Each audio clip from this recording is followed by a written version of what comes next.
about Bitcoin's throughput or the importance of throughput, maybe some concerns around Bitcoin.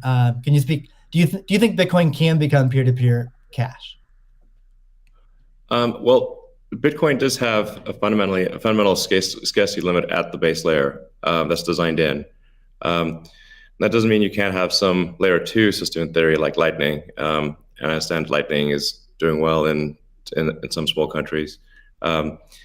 There's some question mark as to whether you need a money transmitter license. Just a debate as to whether that's needed, given that it is not open ledger. So that's a whole separate debate, of course. But Bitcoin by itself simply cannot scale to be the monetary system for the world at base layer.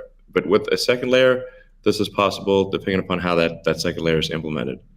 Yeah, that's part of why I think there may be some merit to something that may seem silly, like Ethereum, like Dogecoin. I think Ethereum also, like I said, the three things I own outside of SpaceX and Tesla, and obviously it's a Neuralink and Boring Company, but of any significance are Bitcoin by far, and then some Ethereum and some Doge.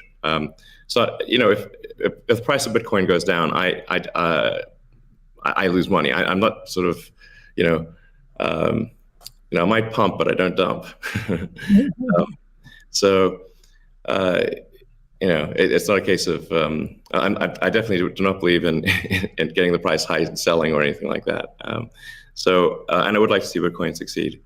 I think there's some merit to this is not a slam on Bitcoin. There's some merit to considering something that has higher max transaction rates and a lower transaction cost, and kind of seeing how far you could take a single layer network where the exchanges act as a de facto second layer. I think you can probably take that further than people realize, and as bandwidth increases over time, latency decreases. SpaceX's Starlink is actually playing a role in this, and I think long term people will probably have access to worldwide access to gigabit level connectivity at low latency, and so at low cost. And so then your base layer could do a lot of transactions if you take that into account. So yeah, but like I said, Bitcoin with a layer two system, so they could scale to do a vast number of transactions. Same goes for Ethereum. Question about the scaling at the layer one. The concern from the past 5 years of debate in the Bitcoin community is that would sacrifice too much decentralization and hurt the censorship-resistant properties of Bitcoin. I'm curious if what are your thoughts on that? Are you sensitive to that? And are you concerned about losing some of the special properties of Bitcoin or another cryptocurrency by scaling at layer one? Yeah, I mean, these things are helpful to use the physics tools of thinking and say, scale up, scale down, and see if it still makes sense. So if scaling up the transaction block doesn't make sense, why don't you scale it down? And have it be, so that somebody, with a laptop from 2008 can still run a Bitcoin node. Why not slow it down? Oh, you want to slow it down? Well, maybe you're at the wrong number then. there's actually there's members in the community that do want to slow it down, but I understand your point. It's silly. The reality is the average person is not going to run a Bitcoin node. So this is and Bitcoin, it was a lot of clever ideas, but these parameters were set, I don't know, in 2008 or something, maybe 2009. And there's been some improvements since then, but not a lot. So, it's sort of like there was still in 2008 there was still a non-trivial number of people on modems. So, now it is quite common to get 100 megabit connection just for a house. Some houses have gigabit connections. So And that trend is obviously in the direction of higher bandwidth and lower latency. And if somebody else doesn't do it, Starlink certainly will. So I have high confidence that you will be able to maintain a decentralized finance system while still having a much bigger blockchain, aka ASCII text ledger, a hash ledger. You can make the hash ledger bigger without suffering from decentralization as the average connectivity improves, obviously. One idea would be to to put a Bitcoin full node in Starlink terminals. That way more people would be running it. Actually, I have run this by the team at one point.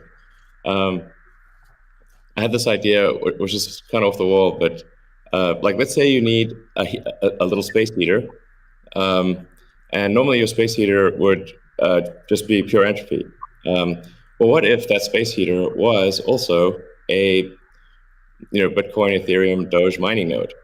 Pick your currency, and so then you'd be heated up, and you would also mine your crypto and have connectivity in one. I love that idea. Yeah, I mean, better than running a space heater. Absolutely. Are there any other, so you're drawn to Dogecoin a little bit. Are there any other gaps in Bitcoin that you see that cause you to be drawn towards Dogecoin? Oh, I think, I mean, I think there's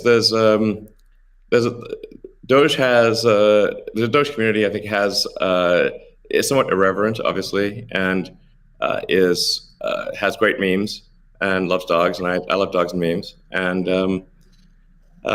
it doesn't take itself too seriously, and I think there's Occam's razor, which is the simplest answer is the most likely. It's a summary of Occam's razor. The simplest answer is the most likely one. Then there's a friend of mine came up with a variant on that the most ironic outcome is the most likely one. And then I have a variant on that, which is the most entertaining outcome is the most likely one. So if that is true, then the most ironic and entertaining outcome would be that the cryptocurrency that was started as a joke to make fun of cryptocurrencies ends up being the leading cryptocurrency. That would be the most ironic outcome. Jack, what are your thoughts on that? Is Bitcoin resilient enough to overcome that? I think it's resilient, but also I think like you find, I mean, that's what attracts me to Bitcoin in the first place is the irreverence. A lot of that just brings it forward, and at first go it makes it a little bit inaccessible, but as people get into it, it makes it more accessible and more spreadable. And I absolutely think the resilience is there. I think it's important to have fun as well. And anyway folks can express themselves. I think that goes back to the main idea of like how do we create a native currency for the internet? Anything that goes towards that path, like that's whatever wackiness or fun we can have along the way. That's going to make it a lot more enjoyable, and it's going to make a lot more people want to use it. I'd also point out there's nothing stopping someone from creating a Bitcoin wallet that's like fun and has memes, has dogs. That's possible as well. Great. Let's move on. Right now at this point. Let's move on to the next topic, which is Bitcoin and energy. It's a really hot topic that lots of people are talking about. Let's start with Elon. You've been vocal on this. You've said that. I mean, you said many things about it. You've also said that Tesla will resume payments in Bitcoin payments if the renewable energy is approximately 50% and sort of looks like it's on a positive future trend. What do you think the state of things are with respect to that? Yeah, so I do think that there appears to be a positive trend in the energy usage of Bitcoin. Actually, part of this is due to the drop in Bitcoin price. What I observed, or what I thought I was seeing, there may be some disagreements on this, but from when Tesla announced that it had acquired Bitcoin and was doing Bitcoin transactions, there was a massive run-up in the Bitcoin price. And and also a massive increase in the amount of energy used to mine Bitcoin. And I think I understand renewable energy quite a bit. I mean, Tesla does solar and interacts with a lot of wind generation through our mega pack, because basically need to store energy from wind and from solar. So we're pretty plugged into the renewable energy industry. And there's just no way that you could basically double or triple the amount of energy in such a short period of time with renewables. But you could shovel coal that fast. And so I was like, look, this is too sketchy. Tesla's mission is accelerating the advent of sustainable energy. We can't be the company that does that and also not do appropriate diligence on the energy usage of Bitcoin. So all I did was I said, look, we're going to suspend Bitcoin transactions for now. We're not selling any Bitcoin, nor am I selling anything personally, or nor is SpaceX selling any Bitcoin. Again, I want to emphasize SpaceX, Tesla, and I own Bitcoin. I also own a little bit of Ethereum and Doge, but the companies just own Bitcoin, and the Bitcoin that I own is worth much more than the Ethereum or Doge. So clearly, if I'm if these actions negatively affect me financially, if I was purely financially motivated, then I would not express this reticence about Bitcoin energy usage. Now, it looks like Bitcoin is shifting a lot more towards renewables, and a bunch of the heavy-duty coal plants that were being used, unequivocally being used, this is not a question mark, have been shut down, especially in China. So I think it's probably, we want to do a little bit more diligence to confirm confirm that the percentage of renewable energy usage is most likely sort of at or above 50%, and that there is a trend towards increasing that number, and if so, then Tesla will resume accepting Bitcoin. So I think we want to just do a little bit more diligence, and I think, but most likely the answer is that Tesla would resume accepting Bitcoin, most likely. That's Steve, great to hear. I would agree with that. Kathy? Yeah, may I ask a question? Elon, I'm not quite sure if you saw the paper that Square and ARK did together on making Bitcoin mining a part of a utility, a broad-based utility ecosystem, whereby, the overage from sunshine or wind powers the Bitcoin mining machine, thereby enabling the proliferation of renewables to a much faster extent, or at a faster rate than otherwise would be the case. What do you think of that? Well, the problem is that in order to operate so-called mining or hashing rigs, in order to operate a bunch of hashing rigs, effectively, you have to run them 24/7, which means you need base load. You can do that with solar and wind plus battery, but if you only did it based on solar wind overage, your hashing rig utilization would be much less. So you'd be at a disadvantage. Sure, hydro or geothermal are great as renewable means. I'm also pro nuclear. I think modern nuclear power plants are safe, contrary to what people may think. So I really think it's possible to make very, very extremely safe nuclear. I'm talking about fission. You don't need fusion. And then, of course, fusion. You just got that big fusion reactor in the sky called the sun. It comes up every day.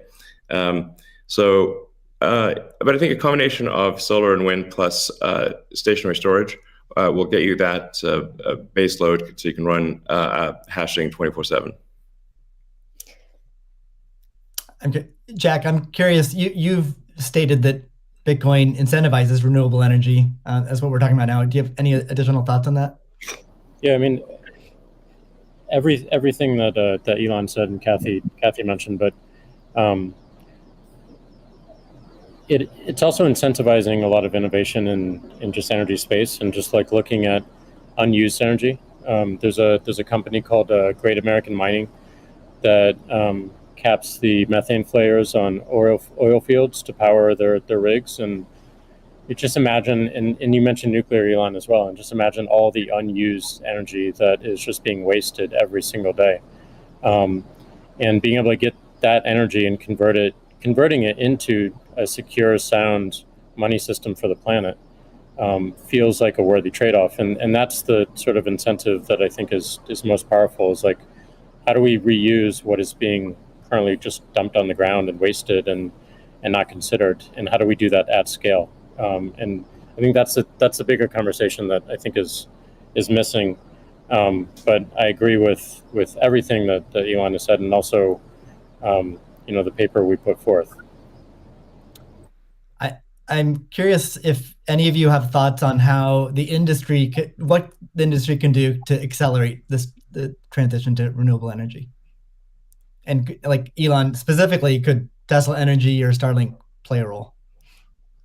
Well, I think Tesla can play a role.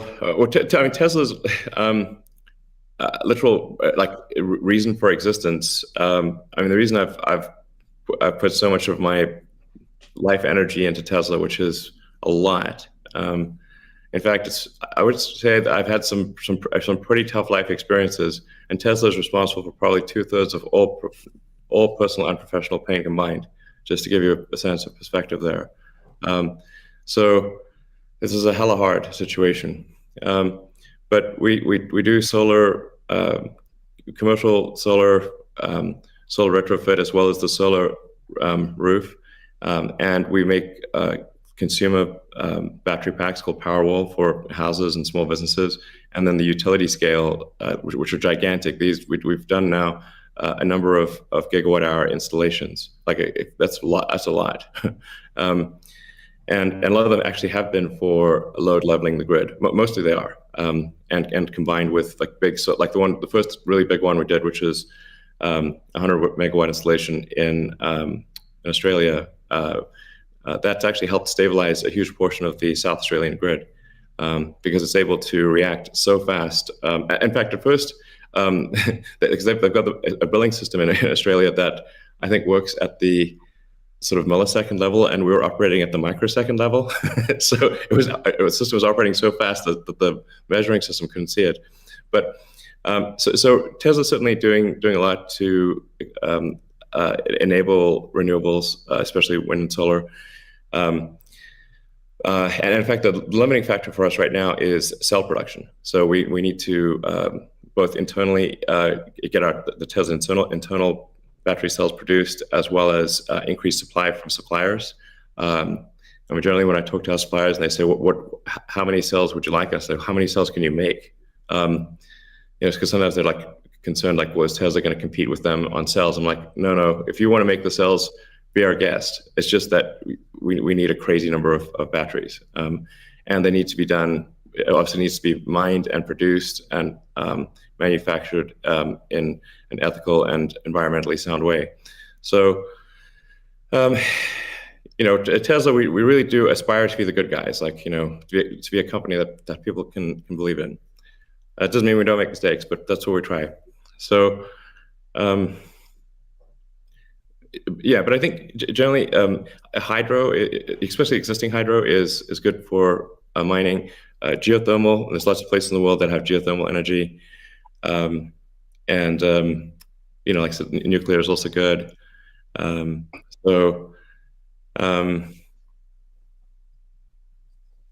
think just I'm as I said earlier, the expectation is not that the energy production must be pure as the driven snow, but it must it can't be using it also cannot be using the world's dirtiest coal, which was for a moment there.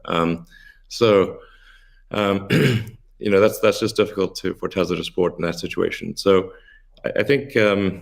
But I do think long-term renewable energy will actually be the cheapest form of energy. It just doesn't happen overnight. But as long as there is a conscious and determined and real effort by the mining community to move towards renewables, then obviously Tesla can support that. That's great.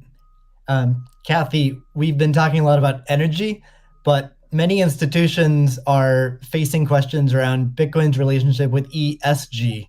Can you maybe speak a little bit more to what is S and G in ESG and how Bitcoin might support those? Sure. So E, of course, is environmental, S is social, and